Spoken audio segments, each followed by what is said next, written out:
नमस्कार। 3 मार्च 2026 को आसमान में एक बहुत ही अद्भुत घटना होने वाली है, एक पूर्ण चंद्र ग्रहण। लेकिन आज हम सिर्फ खगोल विज्ञान की बात नहीं करेंगे। हम ये जानेंगे कि कैसे ये खगोलीय घटना हमारे अंदर की दुनिया को बदलने का एक जबरदस्त मौका बन सकती है। चलिए, इस रहस्य को मिलकर समझते हैं। हम अक्सर ग्रहण को बस आसमान में होने वाली एक घटना की तरह देखते हैं, पर क्या ये बस इतना ही है? क्या हो अगर ये हमारे लिए एक मौका हो, खुद के अंदर झांकने का, पुरानी आदतों को छोड़ने और एक नई शुरुआत करने का? आज हम इसी नजरिए पर गहराई से बात करेंगे। तो इस पूरी सोच के पीछे का आइडिया क्या है? देखिए, इसका सारा राज ऊर्जा में छिपा है।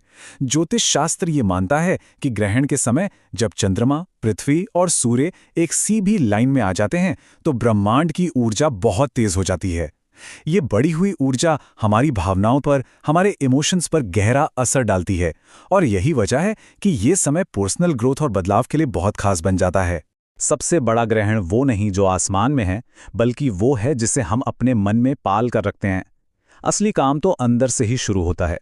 तो ये ग्रहण ऊर्जा आखिर है क्या चीज़? इसे आप एक इमोशनल मैग्नीफाइंग ग्लास की तरह समझ सकते हैं। इस दौरान हमारी भावनाएं, चाहे वो अच्छी हों या बुरी, कई गुना बढ़ जाती हैं। छोटी छोटी बातें भी बहुत बड़ी महसूस हो सकती हैं। अब इससे डरने के बजाय हम इस इंटेंसिटी का इस्तेमाल अपने अंदर के उन इमोशनल बोझ को पहचानने और उसे आज़ाद करने के लिए कर सकते हैं, जिसे हम न जाने कब से ढो रहे हैं। तो ठीक है, इतनी शक्तिशाली ऊर्जा है, पर इसका इस्तेमाल करें कैसे? चलिए, अब बात करते हैं सबसे ज़रूरी हिस्से की, वो काम जो हम ग्रहण के दौरान अपने अंदर कर सकते हैं। ये कोई बाहर का पूजा पाठ नहीं है, बल्कि एक गहरी अंदरूनी प्रैक्टिस है। इस स्लाइड की सबसे दिलचस्प बात जानते हैं क्या है? इसकी सादगी।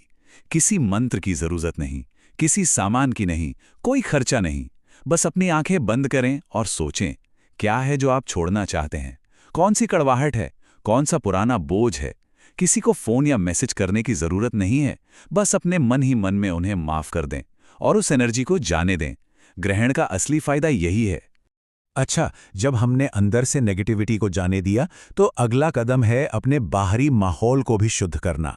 ग्रहण खत्म होने के बाद हम अपने शरीर और अपने घर को साफ करके इस प्रक्रिया को पूरा कर सकते हैं, ताकि नई और पॉजिटिव एनर्जी के लिए जगह बन सके। इस प्रक्रिया को मोक्ष स्नान कहते हैं। मोक्ष यानी मुक्ति। जैसे ही ग्रहण खत्म हो, स्नान करना है।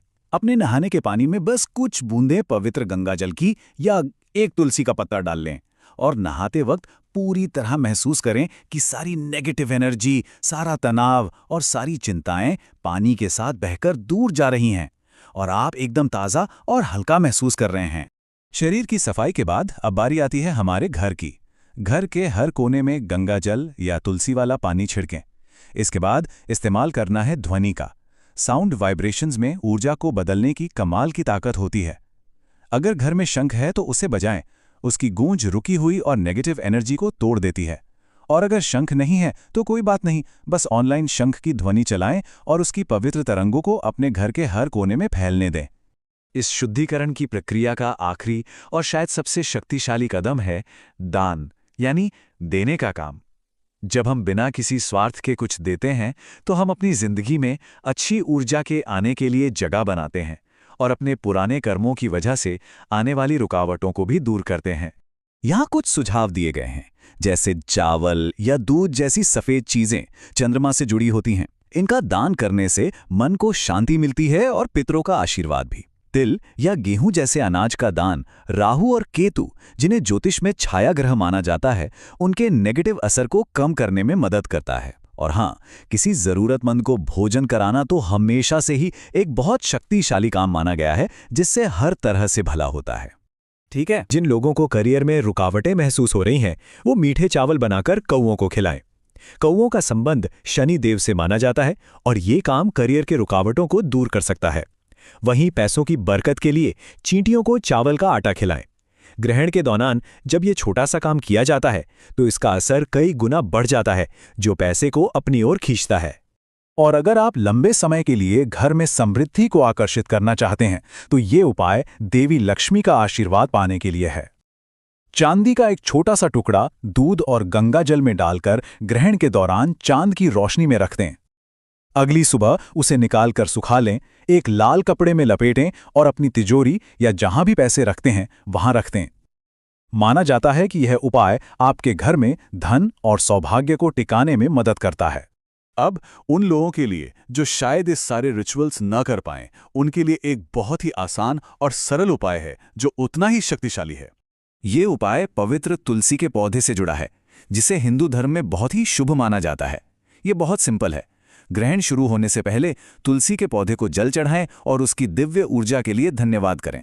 और ग्रहण खत्म होने के बाद उसी पौधे के पास गाय के घी का एक दिया जला दें। माना जाता है कि बस ये छोटा सा काम आपके घर के लिए सेहत और पैसे का एक मजबूत सुरक्षा कवच बना देता है। तो आखिर में असली सवाल ये नहीं है कि आसमान में क्या हो रहा है, बल्कि ये है कि आपके अंदर क्या बदलने वाला है। इस चंद्र ग्रहण पर वो कौन